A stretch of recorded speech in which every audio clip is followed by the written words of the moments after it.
अब हम देखते हैं coordination and control in animals. अब हम देखते हैं कि एनिमल्स में वो क्या सलाहियतें अल्लाह ताला ने रखी है जिसकी वजह से वो कंट्रोल या सेंस कर पाते हैं। हमें हमारा सेंस कहाँ से आता है? तो हम देखते हैं in higher animals coordination of cells within the body as well as of the whole body with its environment is achieved by nervous coordination and hormonal coordination. हमारे हायर एनिमल्स में हो या छोटे एनिमल्स हो या बड़े animals हो, उनमें क्या होता है, हमारे सेल्स जो हमारे बॉडी में होते हैं उन सब में कोऑर्डिनेशन होती है इन्वायरमेंट के साथ। अगर हमारे इन्वायरमेंट में ठंड आ गई तो हमें कैसे पता चला कि आपको ठंड महसूस हो रही है? अगर गर्मी है तो कैसे पता चलता है कि गर्मी होती है? वो सब हमारा नर्व स्टिमुलेट होता है, हमें वहां से मिल रहा होता है। एंड हार्मोनल कोऑर्डिनेशन, कुछ हार्मोन्स एक्ट करते हैं और कुछ नर्व्स एक्ट करती हैं जिसकी वजह से हमारा कोऑर्डिनेशन एंड कंट्रोल होता है। Which are activities of nervous system and endocrine system. Endocrine system मैंने पहले बताया था, एंडोक्राइन और एक्सोक्राइन में क्या फर्क है? एक डक्ट वाला ग्लैंड है और एक डक्ट लेस ग्लैंड है। ये हार्मोन सीक्रेट करते हैं और नर्वस सिस्टम से हमें नर्व्स मिलती हैं। ये पूछते भी हैं कि they how many nerves are there, तो कितनी नर्व्स होती हैं हमारे पास? अगर कोई पूछे 12 नर्व्स होती हैं cranial and 31 pairs of spinal nerve में था। ठीक है, these two coordination system connect the sensory and effector system together to produce effective behavior and homeostasis। ये दोनों nervous coordination and hormonal coordination साथ मिलके काम करेंगे। वो क्या करेंगे? Sensory and effector. Sense means जहां से आपने सेंस किया। स्पाइनल नर्व्स होती हैं जो कि स्पाइन से अराइज होती हैं और 12 पेयर्स ऑफ क्रेनियल नर्व्स होती हैं। ठीक है, 12 pairs of cranial nerves, 31 pairs of spinal nerves. ठीक है, ये दोनों जब मिलके कोऑर्डिनेट करेंगे तो ये क्या करेंगे? हमारा जो इफेक्टिव बिहेवियर होगा और होम्योस्टेसिस को मेंटेन करेंगे। सेंसरी क्या होता है कि आपके रिसेप्टर्स काम करेंगे कि आपने सेंस किया और कैसे आपको पता चला। ये मैं आपको ऐसे ही पढ़ा रही हूँ, रीडिंग से नहीं पढ़े, मैं आपको ऐसे ही समझाऊंगी। अब देखें नर्वस कोऑर्डिनेशन क्या होता है, जिसमें नर्व्स इन्वॉल्व हो, हार्मोन्स नहीं इन्वॉल्व हो। कोई भी आपको स्टिमुलाई मिला, स्टिमुलाई में भी एक्सटर्नल और इंटरनल, ये हमने प्लांट के केस में पढ़ा। अब एनिमल में देखते हैं, आपको कोई भी स्टिमुलाई मिला, एक्सटर्नल कॉज करें, आपको एक्सटर्नल स्टिमुलाई मिला, आपके रिसेप्टर्स जो हर जगह बॉडी पे मौजूद हैं, सरफेस पे भी होते हैं, उन्होंने उस स्टिमुलाई को सेंस किया। फॉर सपोज स्टिमुलाई था टेम्परेचर, आपने किसी गर्म चीज को हाथ लगाया, अब आपके रिसेप्टर्स ने क्या किया?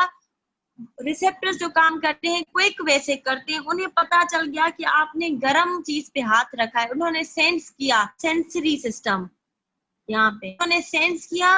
अब इन्होंने मैसेज फॉरवर्ड किया सीएनएस को, central nervous system, by the afferent nerve pathway. ये याद कर ले, अफरेंट और इफरेंट में क्या फर्क है? अफरेंट पाथवे मैसेजेस लेके सीएनएस के तरफ जाएगा, अफरेंट ए वाला, और इफरेंट क्या करेगा? सीएनएस से लेके जहां पे उसे काम करवाना है वहां जाएगा, इफरेंट वाला, ई वाला सीएनएस से लेके आएगा, ए वाला सीएनएस के पास जाएगा। ये याद कर ले। अब एफरेंट नर्व पाथवे ने क्या किया? दिया, सीएनएस ने देखा कि वाकई इसने किसी गर्म चीज को हाथ लगाया है। अब इसने एक मैसेज जनरेट किया by pathway known as afferent nerve pathway. अब इसने इफेक्टर्स के पास भेज दिया। Effector can be cell, can be organ as well, ठीक है, ईटीसी। अब किसी इसने ऑर्गन के पास इसने मैसेज पहुंचा दिया। अब उसने ऑर्गन ने क्या किया? रेस्पॉन्स दिखाया। अब सेल के पास अगर गया तो उसने रेस्पॉन्स दिखाया कि आपने गर्म चीज को हाथ लगाया है और आप हाथ अपना हटा दें। रेस्पॉन्स क्या हुआ? कि आपने हाथ हटा दिया। ठीक है, this is called as response. ये हमारा मेन पाथवे। और फीडबैक क्या है? नेगेटिव और पॉजिटिव फीडबैक होते हैं। चैप्टर 1 में हमने पढ़े थे। नेगेटिव क्या होगा? आपको अगर कोई चीज बढ़ी हुई है तो उसे अपनी सेट पॉइंट पे लाएगा, बैक टू नॉर्मल करेगा। पॉजिटिव फीडबैक क्या होता है? और बढ़ा देगा। पॉजिटिव फीडबैक हमारे लिए नुकसानकार है, लेकिन कुछ चीज के लिए वो फायदा है। जैसे बर्थ ऑफ बेबी में पॉजिटिव फीडबैक होता है, अगर लेबर पे ना बढ़े तो बर्थ नहीं होगी सही से, इसलिए वहां पे positive feedback is the only example जहां पे पॉजिटिव फीडबैक काम करता है। एक और भी शायद एग्जांपल है, लेकिन मेन एग्जांपल यही है। बाकी पॉजिटिव फीडबैक्स हमें खतरा दे सकते हैं, हमारी डेथ भी हो सकती है। अब ये जो भी मैसेज हमारे गए, ये ऐसे ही नहीं गए कि सेल रिसेप्टर क्या भेजा जो हमारा मैसेज सीएनएस पे गया। ये काम करते हैं हमारे न्यूरॉन्स, यहाँ पे लिखा है न्यूरॉन्स, न्यूरोग्लायल। न्यूरोग्लायल क्या होते हैं? ग्लायल सेल्स होते हैं। न्यूरॉन्स हमारे पास क्या है? हमारे नर्वस सिस्टम का फंक्शनल यूनिट है। ये इम्पल्स जनरेट करते हैं जिनको हम कहते हैं नर्व इम्पल्स। ठीक है, इनके थ्रू हमारा मैसेज जाता है जो कि सीएनएस पढ़ता है। फिर वो जब जनरेट करेगा मैसेज डिफरेंट पाथवे से, तो यही लेके आएंगे, या न्यूरॉन्स लाएंगे या न्यूरोग्लायल सेल्स लाएंगे, जिसको हम कहते हैं ग्लायल सेल्स। इनके फिर ज्यादा टाइप होते हैं, वो आपके सिलेबस में नहीं है। एस्ट्रोमाइसीट्स होते हैं, श्वान सेल्स होते हैं, ये न्यूरोग्लायल सेल्स के टाइप्स हैं। लेकिन ये याद कर लें कि दो टाइप्स होते हैं सेल्स के जो हमारे इंपल्स लेके जाते हैं, न्यूरॉन्स या न्यूरोग्लायल सेल्स। ये हो गए कि इफेक्टर्स कोई भी मसल हो सकता है या ग्लैंड या कोई भी सेल। ग्लैंड हमारे पास एक सेल भी हो सकता है और एक ग्रुप ऑफ सेल भी हो सकता है, ये याद करें। अमूमन पूछते हैं कि ग्लैंड क्या है। Gland can be one cell और can be group of cell. Nervous tissue हमारे पास क्या है? मेनली हम नर्वस टिश्यू में न्यूरॉन को देखते हैं। न्यूरॉन हमारे पास क्या है? Special kind of animal cell है which can generate and conduct electric current. Electric current को हम कहते हैं फिजियोलॉजिकल लैंग्वेज में एक्शन पोटेंशियल या नर्व इम्पल्स। एक्शन पोटेंशियल, अगर वर्ड एक्शन पोटेंशियल आ जाए कंफ्यूज मत होइएगा, it is kind of electric current. Neuron क्या है हमारे पास? जिसके पास एक अपनी इलेक्ट्रिक करंट होती है, एक्शन पोटेंशियल होती है, या तो वो उसे जनरेट करता है या कंडक्ट भी कर सकता है। In order to understand the way of generating electric current, let us study its structure first. पहले हम इसका स्ट्रक्चर पढ़ लें, फिर हम देखते हैं कि ये कैसे एक्शन। अब इसका स्ट्रक्चर यहीं से देख लेते हैं कि क्या है। ये एक न्यूरॉन है, इसके 3 मेन पार्ट्स होते हैं, यहाँ तक होगा। ठीक है, 3 पार्ट्स कौन से? सेल बॉडी, जिसको हम और भी नाम देते हैं सोमा। ये हो गया इसका लॉन्गिट्यूडनल या वर्टिकल बोलने स्ट्रक्चर, जिसको हमने नाम दिया एक्सोन। ठीक है, अब यहाँ पे जो होगा, ये जो इसका पार्ट है, इसको हम कहते हैं मोटर न्यूरॉन। ये क्या करेगा, या हम इसको कहेंगे एंडिंग पॉइंट्स इसकी। ठीक है, अब सोमा या सेल बी में क्या होते हैं? जो इसकी आउटग्रोथ स्ट्रक्चर्स होते हैं, इनको हम कहते हैं डेंड्राइट्स। इनका नाम क्या होगा? डेंड्राइट्स। देखिए बाहर ट्री लाइक स्ट्रक्चर जैसे कोई शाखें बनी हुई हो, इसको हम कहते हैं डेंड्राइट्स। इसको हम कहते हैं एक्सोन। इसके ऊपर ये जो कवरिंग है, इसको हम कहते हैं माइलिन शीथ।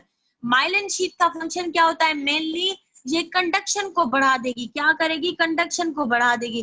कि जिस एक्सोन में माइलिन शीथ नहीं होगी, तो हम उस एक्सोन को या न्यूरॉन को कहेंगे अनमाइलिनेटेड। क्या कहेंगे?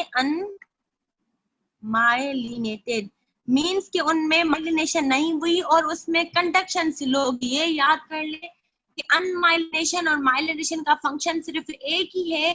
जिस न्यूरॉन में माइलिन शीथ होगी वो कंडक्ट ज्यादा करेगा, जिसमें माइलिन शीथ नहीं होगी वो कंडक्ट कम करेगा।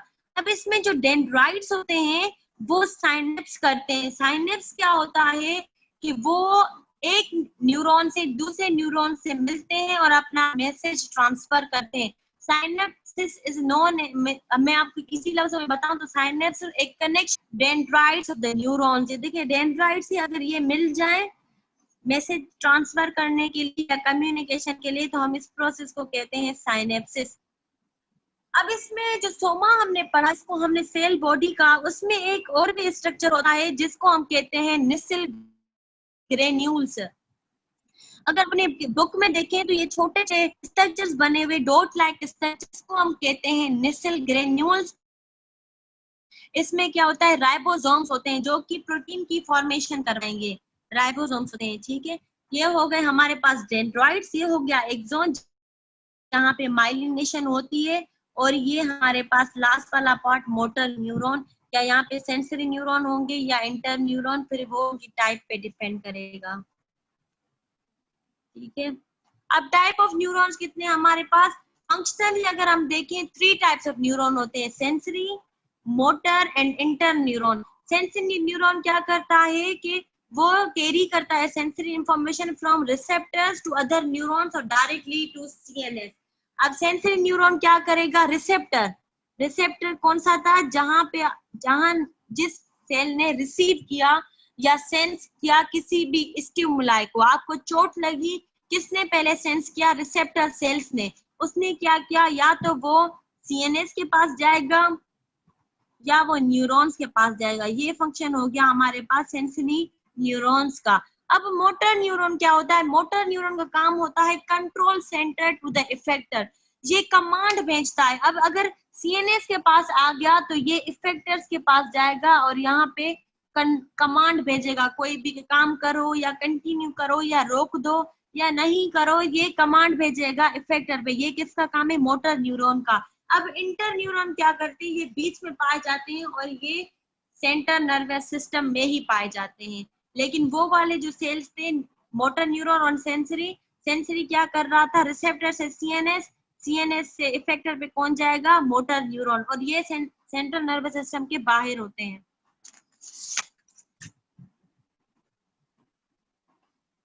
Depending upon the presence or absence of myelin sheath, neurons are called myelinated and unmyelinated. ये मैंने बता दिया। और फंक्शन से मैं बता दूं कि अनमाइलिनेटेड न्यूरॉन्स होते हैं वो कंडक्शन ज्यादा करते हैं और अनमाइलिनेटेड न्यूरॉन्स कंडक्शन कम करेंगे।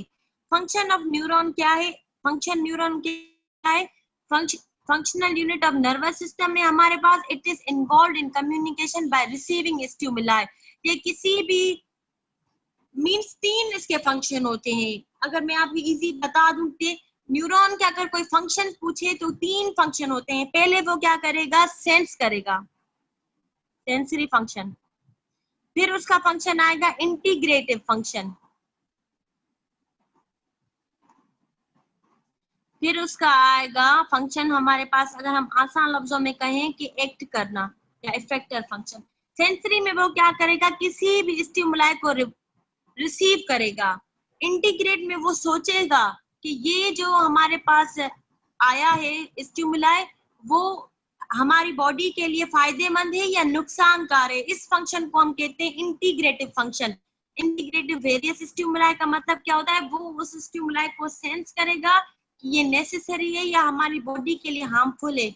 और अब लास्ट हमारे फंक्शन क्या होगा, एक्टिंग करना या इफेक्टर। वो क्या करेगा कि इंस्ट्रक्शन भेजेगा इफेक्टर को कि अब तुम अपना काम करो या काम को कंटिन्यू करो या छोड़ दो। गई 3 फंक्शन थे, पहले सेंस करना, फिर इंटीग्रेट करना, फिर कमांड जारी करना। ये हमारे फंक्शन होते हैं न्यूरॉन्स के। अब दूसरा टाइप कौन सा था टिश्यू का, न्यूरोग्लियल। न्यूरोग्लियल सेल्स बोलते हैं या ग्लियल सेल्स बोलते हैं। ये सेंट्रल नर्वस सिस्टम में होते हैं और विथ से एसोसिएट होते हैं, इसको neuroglia. These smaller cells separate neurons from one another from myelin sheath and are also involved in trophic and phagocytic function. They occur in several structural and functional types. ये जो sales होते हैं ये बहुत छोटे होते हैं और ये कहाँ पाए जाएंगे, सेंट्रल नर्व। ये कहते हैं एक न्यूरॉन को अपनी माइलिन शीथ, जो उसमें माइलिन शीथ का कवर होता है, किस पे होता है, जो एक्सोन हमने पढ़ा बट लाइन बनी, वो क्या करेंगे, ऐसे स्ट्रक्चर था जिसको हमने कहा माइलिन शीथ, वो उससे उसको अलग कर देगा और ये फिर जो ट्रॉपिक अगर कंडीशन फेगोसाइटिक फंक्शन होगा तो वो उसमें उसको हेल्प करवाएगा। तीसरी फंक्शन, आपके रिसेप्टर्स ने, न्यूरॉन ने सेंस किया है कि हमारी बॉडी पे कुछ चीज लगी है या आई है, उस फंक्शन को हम कहते हैं सेंसरी फंक्शन। फिर इंटीग्रेटिव क्या होता है, सीएनएस बैठ के सोचता है कि ये जो स्टिमुलाई आया है ये हमारी बॉडी के लिए नुकसानकार है तो हम इसको कंटिन्यूस नुकसानकार है, अगर फायदेमंद है तो कंटिन्यू रखे। इस फंक्शन को हम कहते हैं इंटीग्रेटिव फंक्शन। अगर आप सोचेंगे कि ये काम मेरे लिए हेल्पफुल है, आपने सोचा ना, किसने सोचा? इंटीग्रेटिव फंक्शन ऑफ सीएनएस ने सोचा। अगर वो काम आपके लिए नुकसानकार है तो इंटीग्रेटिव फंक्शन से सीएनएस क्या करेगा? कमांड जारी करेगा कि इस फंक्शन को रोक दो। थर्ड फंक्शन उसका क्या होता है? कमांड जारी करना या उसके खिलाफ एक्ट करना। ये 3 मेन फंक्शंस होते हैं किसी भी न्यूरॉन के।